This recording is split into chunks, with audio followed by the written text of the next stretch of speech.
Morning, Rabbi Levitt. Good morning, Mayor. 19th of May, Rabbi Levitt, Pele, Yoetz. Okay, Alan called me a minute ago. I guess hope he's not waiting for the link. All right.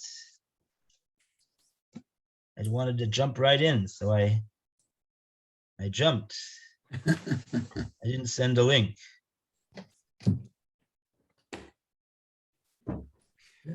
Okay.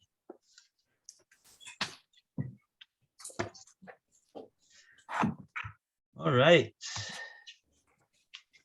So here we are on this very auspicious day.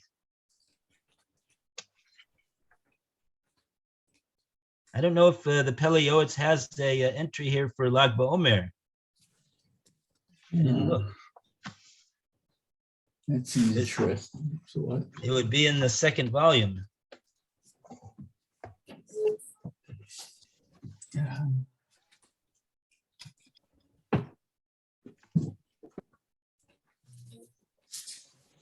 Let's see.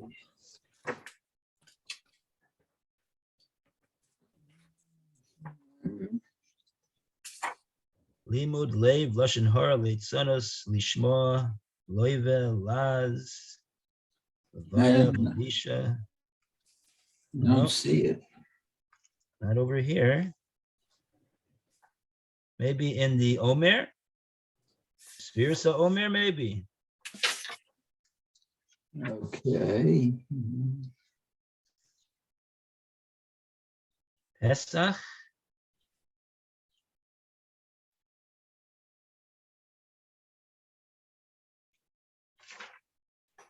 No. Not over there. Actually, it has Shavuot in iron. Huh. Okay. Pay.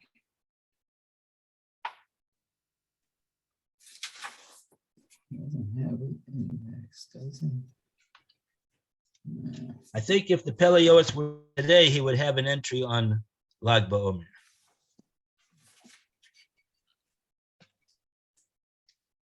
Such a large part of the Jewish year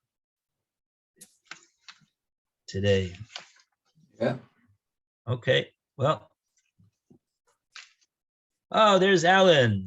Good morning. Good morning, Alan. Good morning, Alan. Good morning. Alan. Can we dedicate today's session to memory of my cousin who was after, and the funeral was last night. It was yesterday. Oh. Gedalia Ben Chaya. He was Gedalia Ben Chaya. 11 months older than me. We grew up together as small kids on Long Island, and he had cancer, and it was very quick. Hi. So and they did the funeral over the internet last night. Baruch Dayan HaEmes. Baruch Dayan HaEmes. Gedalia Ben Chaya.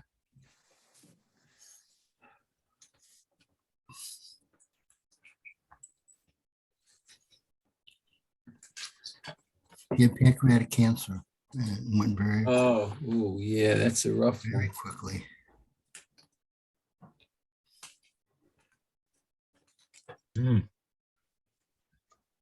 Okay, Be'ez Hashem.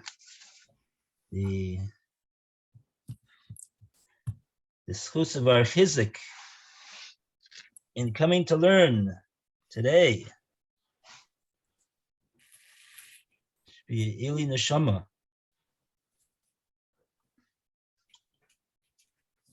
For Gedalia Ben Chaya, his father's name was William. I had it someplace. Oh, okay. Gedalia Ben Chaya.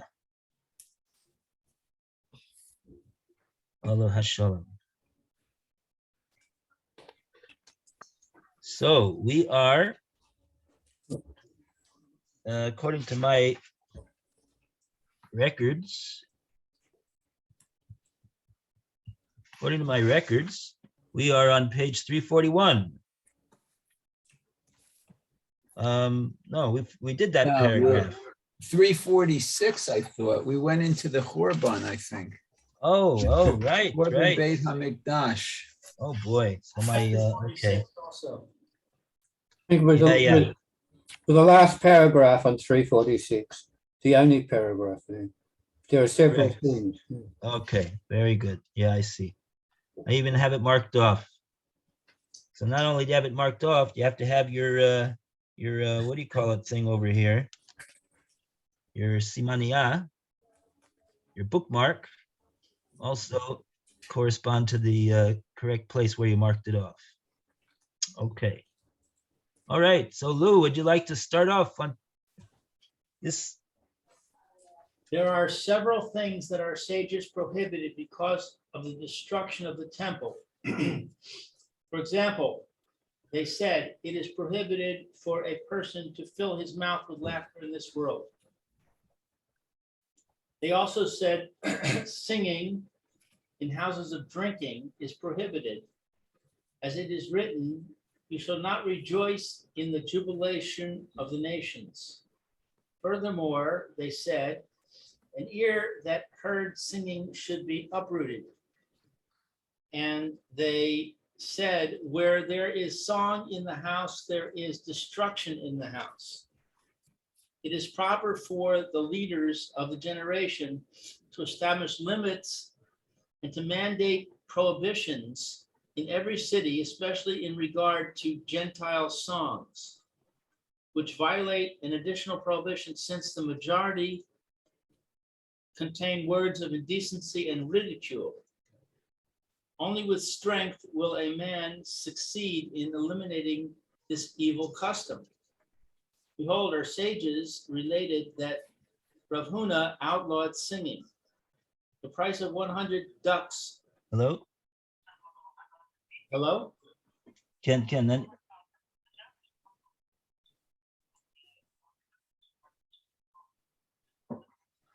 Just a second.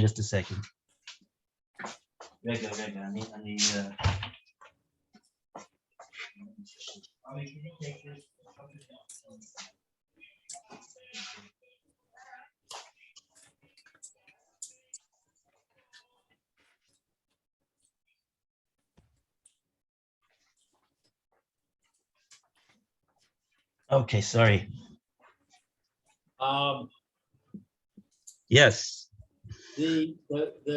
The cost of a duck returned to one zoo. Oh, I'm sorry. The price of 100 ducks plummeted to one zuz, and 100 saw of wheat also sold for one zuz. People still did not want to buy them. Rav Chisda came and did not protest their singing. The cost of a duck returned to one zuz, and none could be found in the marketplace. Go out and learn the severity of this matter and to what extent heaven is particular about it. Gird your loins like a mighty warrior to separate many people from the prohibition. Let him speak to 100 people, and if not, at least to one. In any case, one must not refrain from protesting against the members of his household. No non-Jewish song should be heard on their lips. At a time of celebration, let them sing songs of praise to the Holy One, blessed be He. By doing so, Israel will rejoice in her Maker, and God will revel in His creations. A person needs to be particularly careful on Shabbos to mention the destruction of the temple during his meals, by saying in the grace after meals, even though we ate and drank, we did not forget the destruction of your great and holy house. If a person will not remember and not even ponder the destruction of the Beis HaMikdash, at the time when he says these words, behold, he testifies falsely about himself before his Maker. He must bear his iniquity. But the person who contemplates the future of Jerusalem will merit to see its construction. I don't get this reference to the price of ducks and wheat. What does that have to do with anything? That's this Gemara that he quoted, I believe.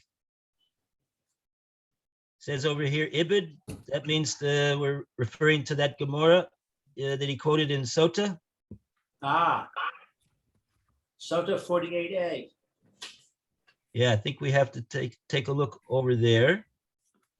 There's a Gemara before that also in Gittin about the prohibition of singing in houses of drinking.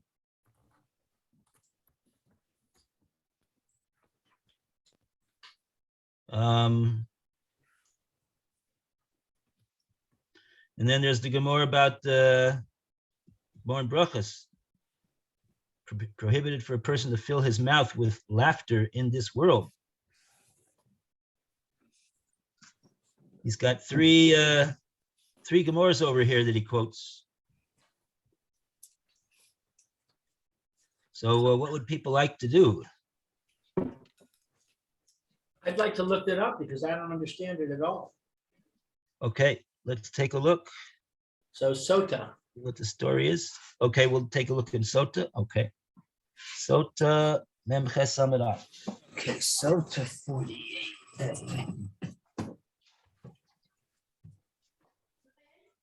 Yeah, what happened?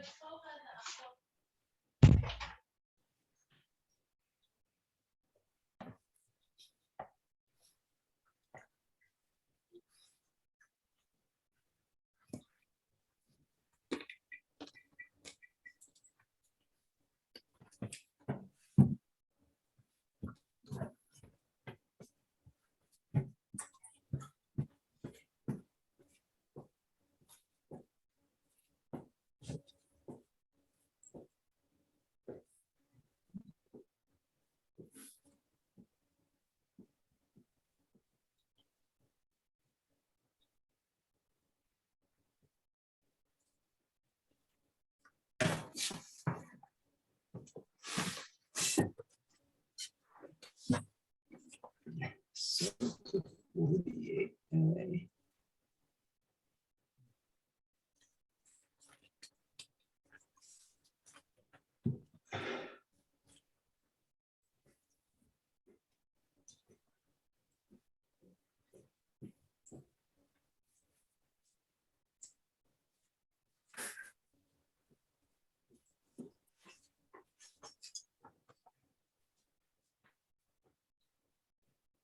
That Teruma and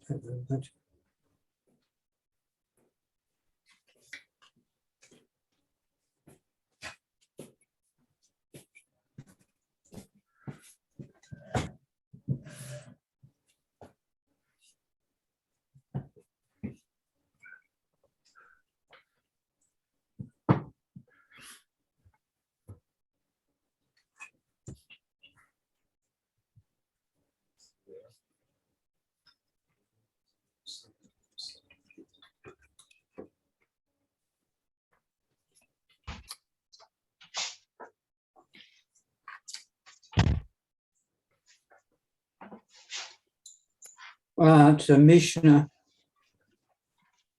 near the end and the middle, or near the end. I don't know.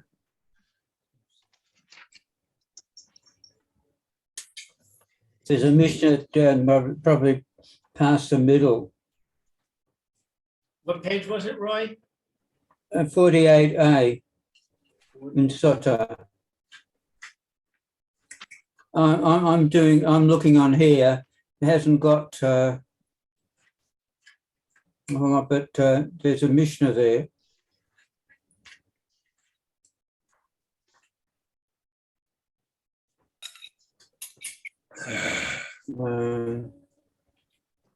Mishabbat Tala, Sanhedrin, Bottle, Hashir, Mibase, Mishtaros.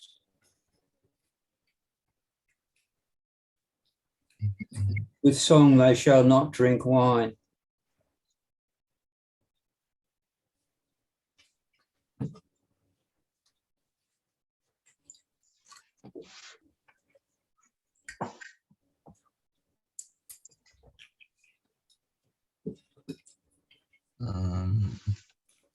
Let's see.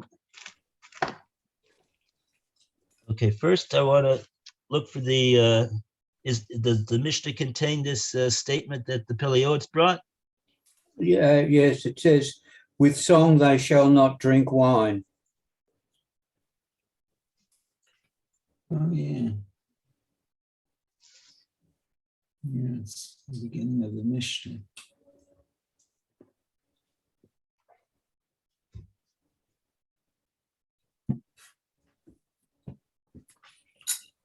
Hmm. Isha Butler Sanhedrin, Botol Hashir, Beis Hamishtos. Hmm.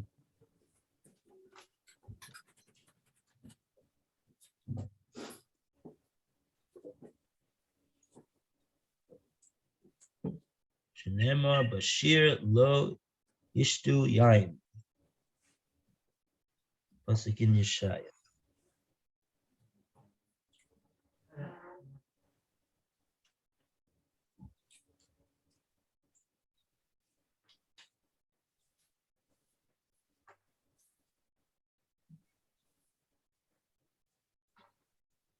Okay, let's just read the words of the Mishnah. It looks like it's a bit complicated and involved, but Yeah, in any case, the actual quote is from Rav, and it's in the Gemara, following the Mishnah. The ear that hears songs should be uprooted.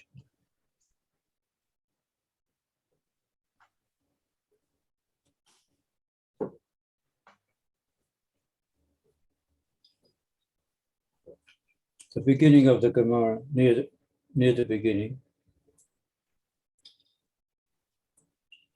okay. Okay, Misha Butler Sanhedrin, Botol Hashir, Beis Hamishtos, Shenemar Bashir Lo Yishtu Yain. Misha Mesu Nevim Harishonim, Botol Urim Betumim, Misha Charav Beis Hamikdash, Botol Hashomer Benofes Sufim. Upasku Anshe Amonim Yisrael. Nemer Hoshi Hashem Ki Gemar Chasi. Shem Gamliel Omer, Eid Rebbe Yoshua, Miyom Shecharav Beis Hamikdash, Ein Yom She'ein Bo Klala. V'lo Yorad Hatal Lebracha, V'nital Tam HaPeiros.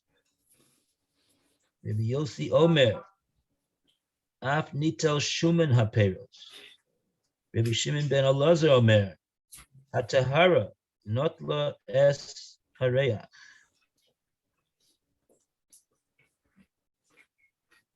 Amastros Notlu Es Shuman. Hadagan. Chamim Omrim, Aznus, Akshofim, Es Hakol. Okay.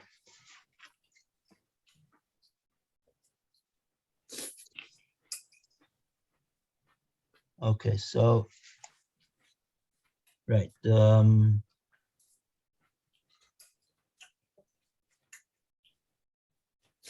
Morav Odeno de Shama. Okay, so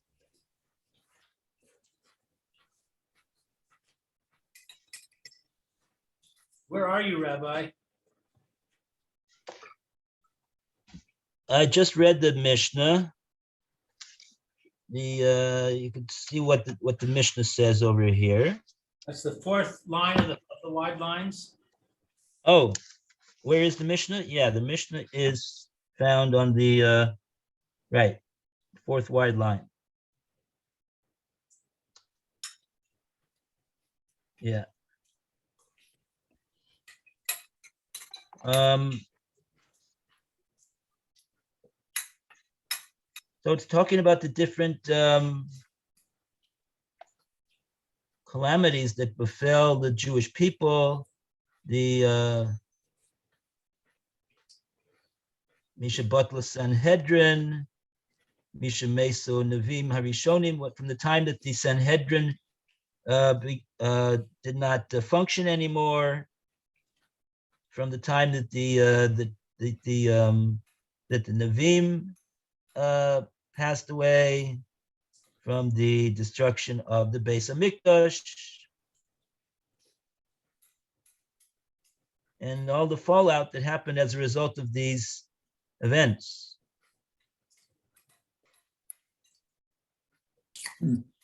So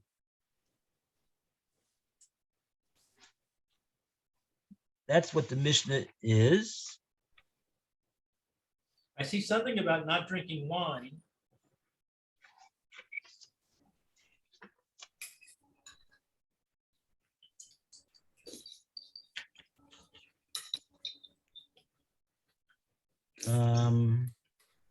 Oh, in the Mishnah. Yeah. I don't see anything about not singing. The Shir lo yishtu yain.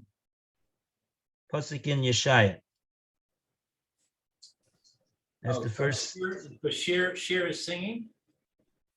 Yeah. So when you're singing, you shouldn't drink wine. Well, you have, first of all,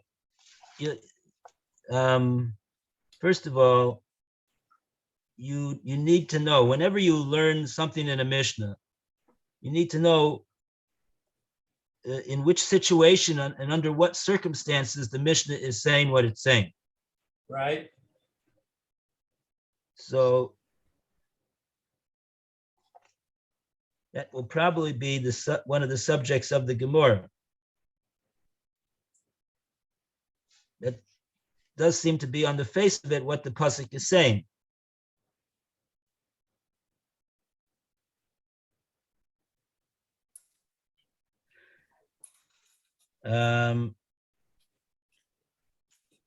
Right.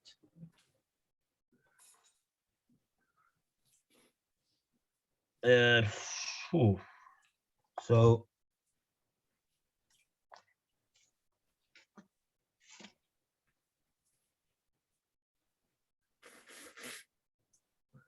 yeah, the Gemara quotes this statement of Rav.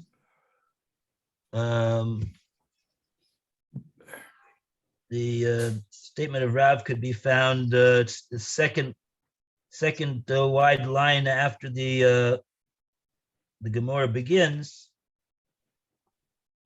Amar Rav, Udenu deshama zimra, an ear that's heard song, tiaker, should be uprooted. So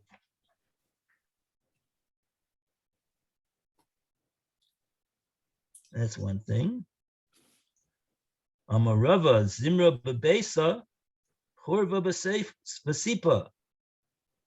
Shneimar kol yishorer b'chalon, chorev basaf ki arza eira. Pasuk in the Sefania. What is it saying? Zimra bebesa, if there's going to be song in the house, chorba basefa. It will meet with the destruction in the end. That will be the conclusion.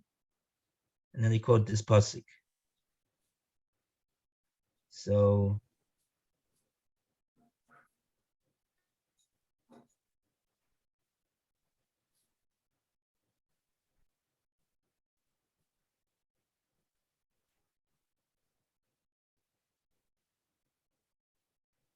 now the Pele Yoetz, if we take a look at the Pele Yoetz for a minute, he quoted both of these two statements that we just read from the Gemara, right after the Mishnah. And he starts going off on the matter of non-Jewish songs, which are not sanua and often contain words of kfira and all sorts of improper things.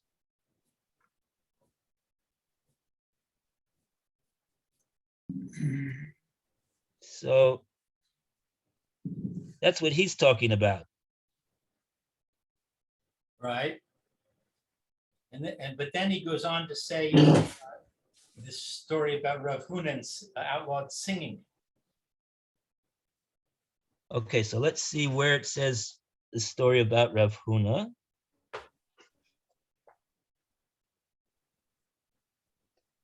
Oh yeah, this is right over here. Where's that? Just a couple lines after where we read. It says Omer Rav Huna Zimra Denagde Udavakare Shori.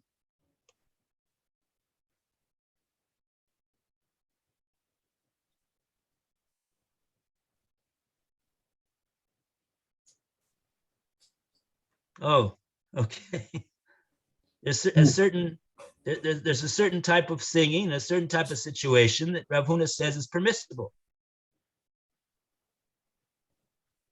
The Gardae Asir.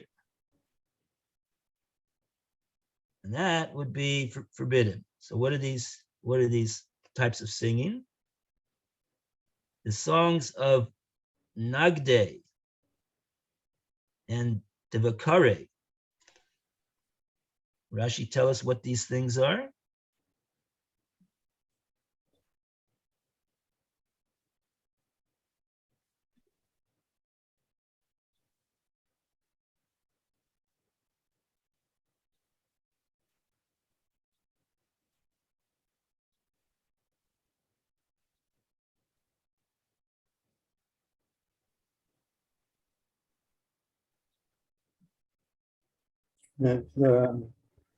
Simre de Nagde, Moshke Sphinois,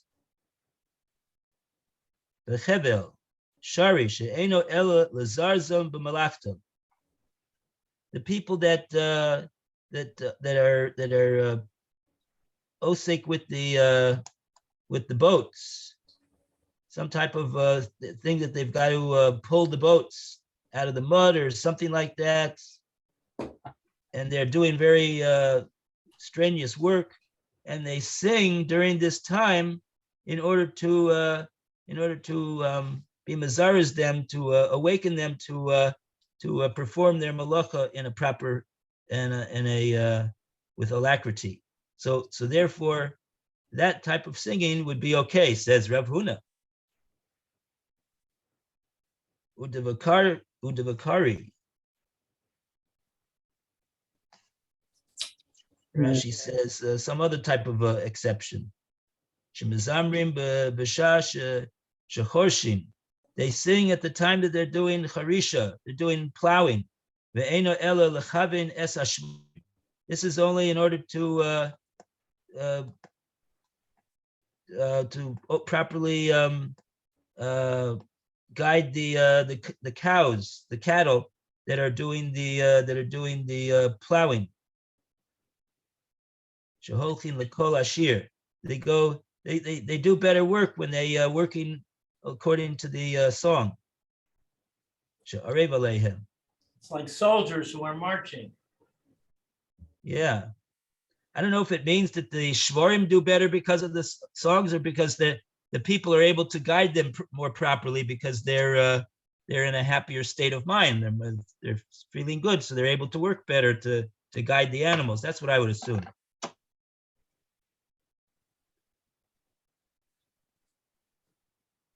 Okay. Oh, but Rav Huna says, Degarde Asir. Rashi says, Degarde Eino Ella Lischok. But if they're singing just for purposes of making merry and levity for no apparent reason, not l'shem mitzvah, so then that would be forbidden.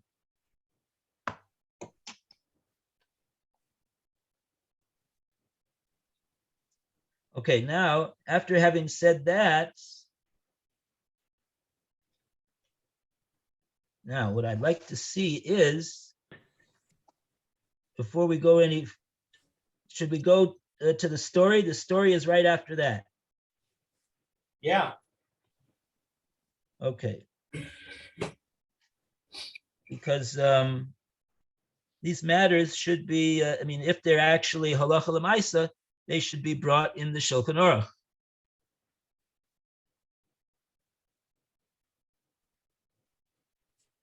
And I see that there are, okay. Fine. First, let's see the story. Rav Huna batil Zimra. So Rav Huna, he put down singing. He stopped the singing. How did he do that? I guess he made some type of a. Rashi says, batil Zimra. How did he do it, Rav Huna? Gazar. He made a decree. Al Doro, on his generation, Shalo Yizamru Babesam, that they should not engage in singing in their houses, Ubabes Mishtos, and in the drinking houses. Now, who's over there in the drinking houses? I mean, I guess whoever wants to go there, but I would assume that. Okay. Anyway, that's what Rashi says over there.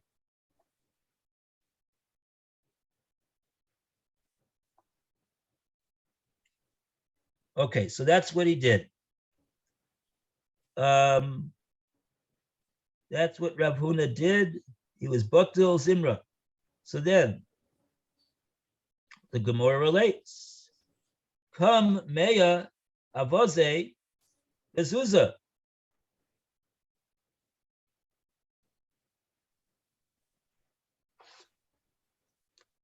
The 100 geese were now able to be purchased for one zuz.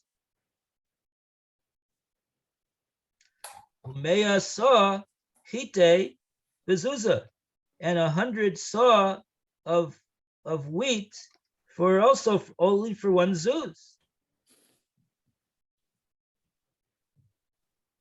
V'lo boy.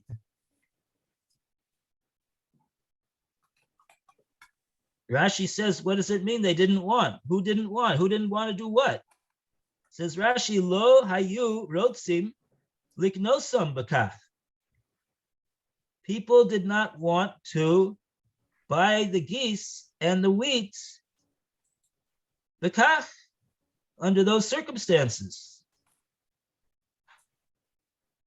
They were very inexpensive. Why wouldn't people want to buy them? Right. That needs an explanation.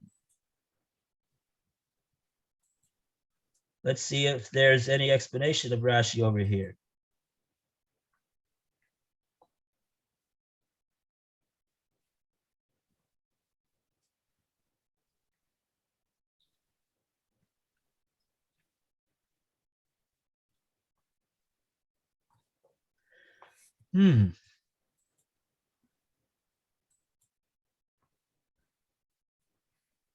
Let's see. I don't know. Let's see the rest of the story over here. That's not the end of the story. Okay, so we got this question. Why didn't they want to buy? Also, Rav Chisda. So Rav Chisda came in, and what did he do? Zalzel Bey. He was mezalzel in it. In what was he mezalzel? Says Rashi.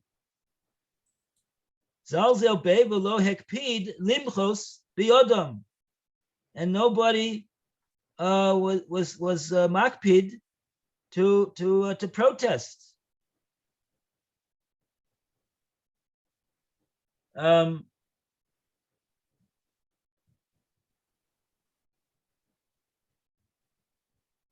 What I think what it means is that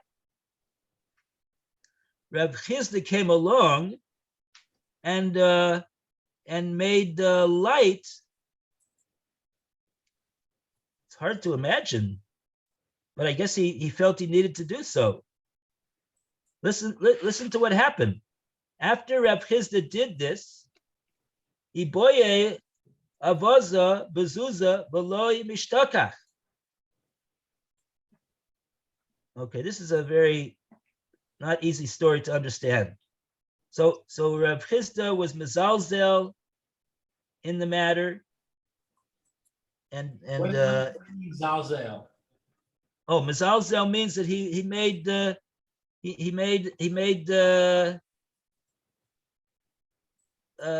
light of the matter. He made the matter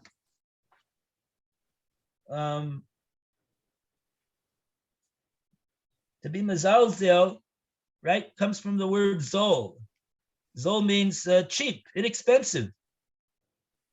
And if you have zalzel, so that's a double dose of making something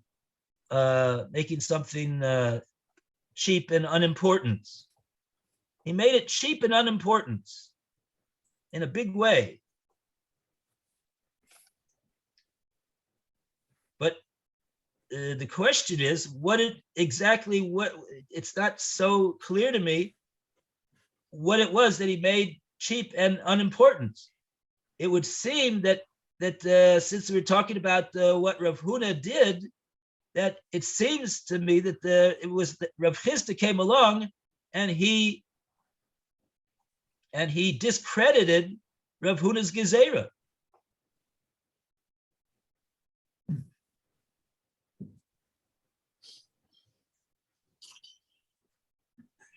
And as a result of that, Rashi says, what happened, Rashi says, v'lo hikpid limchos biyadam.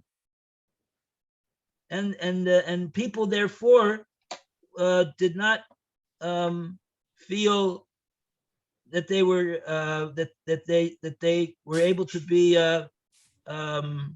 makpid and sticklers for the gezerah of Rav Huna, limchos biyadam, to protest to the people that were in violation of Rav Huna's gezerah.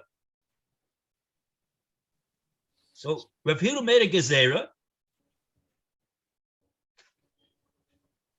that people should not be able to sing in their houses and in the drinking houses, and the Gemara says that what happened was it even affected in the marketplace. That's why the Gemara is bringing this. The Gemara is relating the gezerah that Rav Huna made to the fallout in the marketplace, and then Rav Chisda came along, and he discredited it. He was mezalzel bey, and Rashi says as a result of that, what Rav Chisda did, the supporters, I guess, of Rav Huna did not feel that they would be able to be particular with upholding the decree of Rav Huna, and so therefore people just continued on doing what they wanted to do, and that's what the situation was, and as there is and then the Gemara says iboile avaza bezuza. Then the situation turned around completely. that people did want to go and find an avza, a goose or a geese, for a zuz, for a very small price. V'lo mishtakach, and they weren't able to find it anymore at that price. So this is a very strange Gemara. What to make of it is we need perushim. What does let's just see, because the Pele Yoetz was the one that brought this Gemara. Let's just see what his take is on this Gemara. What is this Gemara trying to tell us? Back to the Pele Yoetz.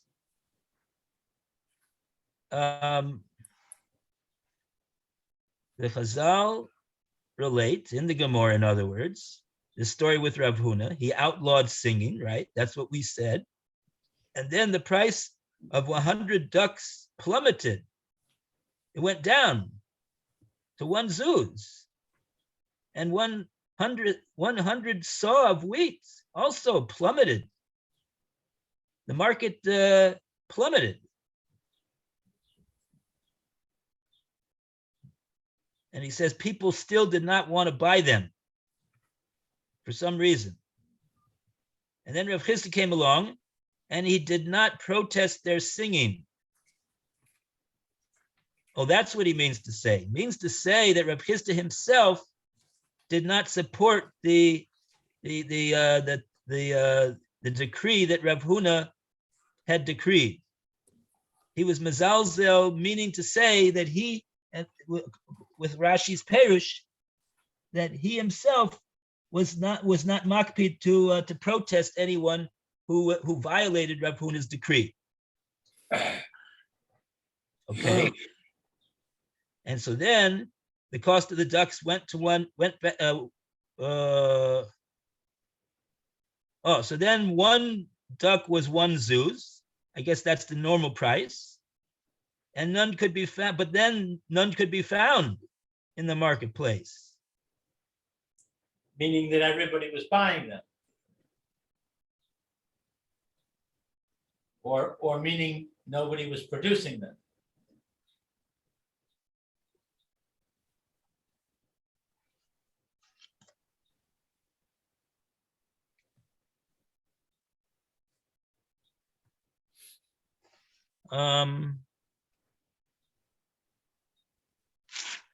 Yeah, they have over here. Yeah, this is trying to explain this whole thing over here. Okay, this whole story needs explanation. But in any case, they get back to the what does the Pele Yoetz say about this story? Go out and learn the severity of this matter and to what extent heaven is particular about it. So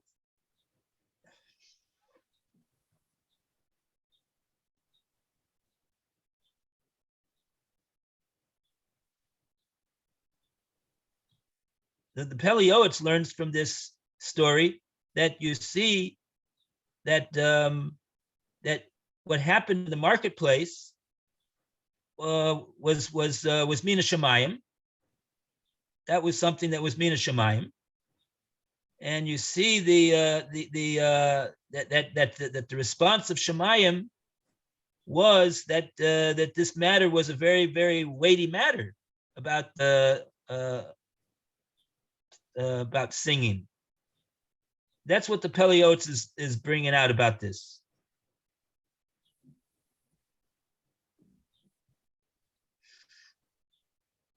And that's why he goes on to say, after having brought this story, gird your loins and separate people from prohibition, and et cetera, and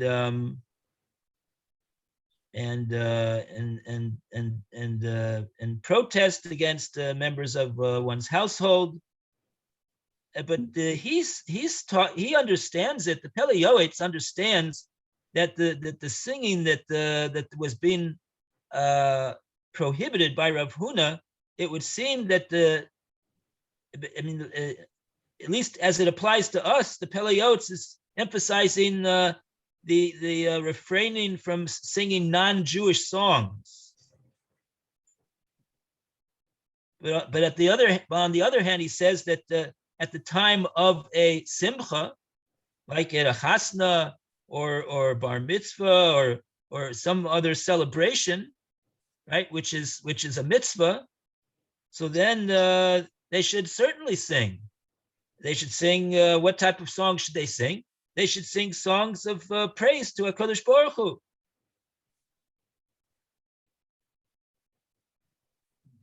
Just like we do.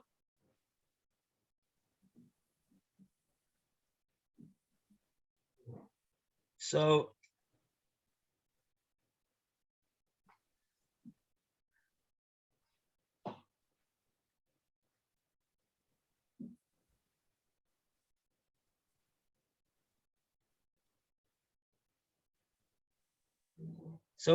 I mean, I see, at least from the Pele Yoetz, what he's getting out from it is that the target was not against singing songs to a Kodesh Baruch Hu at a time of a simcha, but simply, but the singing of songs that were like Rashi says, explaining what was usher, songs of just levity and for merrymaking, just for the sake of being of not connected whatsoever to a mitzvah, and in the in the drinking houses, which the Pele Yoetz brings over here, maybe the Gemara and Gittin brings that also. It's a pasuk in Hosea. Don't rejoice in the jubilation of the nations. I think that's the Gemara in Gittin also. It ties it to in other words, participating in the nation's involvement in song, which involves all sorts of prohibitions, says the Pele Yoetz, because their songs are not clean. So that's the story.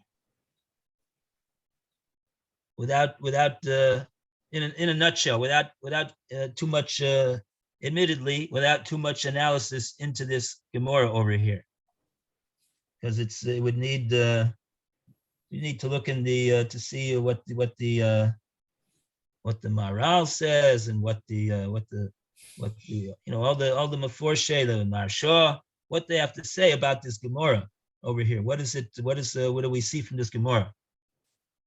We don't see too much, but they would have to tell us. Any case, I think that's the message that's coming out from the Pele Yoetz. That and this, the Pele Yoetz ties to this the Mishnah over here that says this was as a result of the Churban Abayis, destruction of Beis Hamikdash.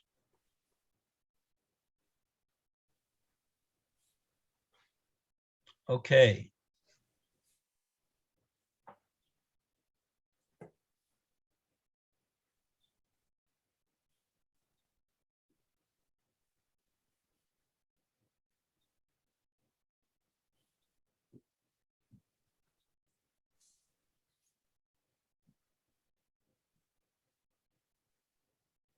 Right.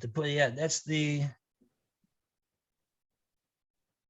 right. I mean, even at a chasna, we all know we have a minig that right under the chuppah, we give the guy that owns the catering or the establishment that the chasna is being held in. He puts a glass wrapped up in a napkin so it won't make a mess on the floor when there's going to be dancing afterwards. And the chassan is supposed to stomp on the napkin and break the glass. And what's that all about? What is that all about? That is all about that even at the time of the greatest simcha of a person's life,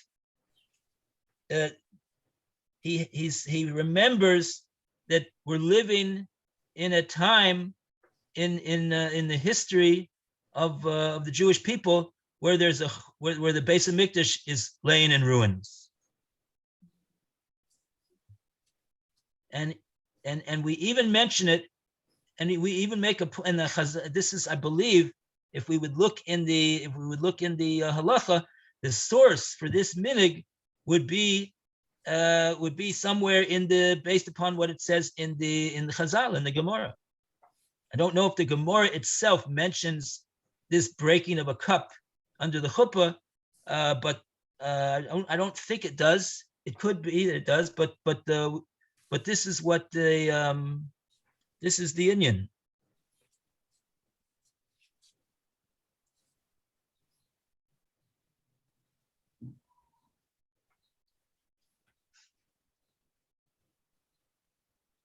And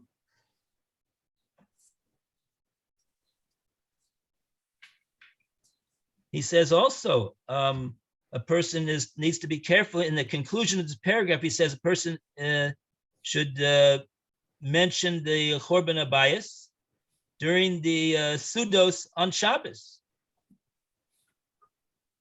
When does he do that? By saying in the Birkas Hamazon, even though we ate and drank, we did not forget the destruction of your great and holy house. I don't know if we have that anywhere in the Nusach that we say in our Birkas Hamazon. We don't say anything different during the Birkas Hamazon on Shabbos than we do during the week, other than the Ritzei. But it doesn't mention anything about. Does it mention that? Where does it mention this? In the third paragraph, Rachem Hashem Elokeinu, it does mention Yerushalayim, maybe not by name, but is that something that we say specifically on Shabbos, or? Well, Oh, you mean we should be careful to not to especially on Shabbos, even on Shabbos, to not avoid saying that, which we do even during the week as well. Right. Not everyone eats bread during the week, I guess.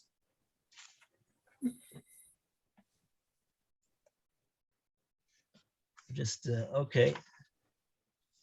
It says that have mercy on Hashem, on your people, on Yerushalayim, your city, Tzion, the resting place of your glory, the monarchy of David, and the great and holy house which your name is called. So maybe that's what he's referring to. Let me see if I could find the words in the. It's the third blessing, Rachem Hashem Elokeinu. Yeah, this is the language that it's in the Hebrew version of the Pele Yoetz, as I often like to refer to. Ubioter tzorich li zaher b'Shabbos, lizkar b'sudoisav, right? And even more so on Shabbos, he should be very vigilant to remember to mention by the meals the destruction of the Beis Hamikdash. Me'achar she'omer b'Birkas Hamazon. From this that he says the following words, and he quotes the words that we say. V'af al pi she'achalnu u'shasinu korban beischa hagadol v'hakadosh lo shachachnu. The translator of our Pele Yoetz over here has done a perfect job. It's exactly the correct translation. Wow. We don't have any such words in our nusach of Birkas Hamazon. I wonder when they were brought in, and I wonder when they were taken out. Well, how about the paragraph of Ritzei? It says, show us Hashem the consolation of Tzion, your city, and the rebuilding of Yerushalayim, city of your holiness.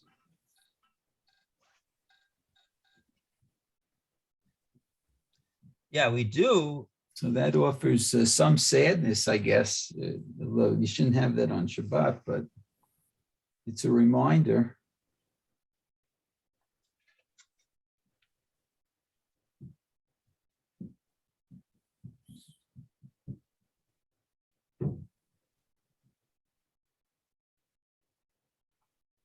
Yeah, it's interesting because you mentioned Ritzei. We have a part in Ritzei. It says, "U'britzoncha haniach lanu Hashem Elokeinu shelo tehei tzara b'yogon v'yanocha b'yom menuchaseinu." And it should be your will, Hashem, that you should give us menucha on this day. That we should not have any tzara, any yogon, v'yanocha. All types of distress and tzara and calamity b'yom menuchaseinu, on our day of rest. Wow. Okay. Looks like it's 11:34 according to my clock. I have to go. Okay. Everybody, all the best. Yashikoya. See you, Mayor. Okay, be well. And we'll come back here shortly. Okay, Okay. B'ezrat Hashem. Very good.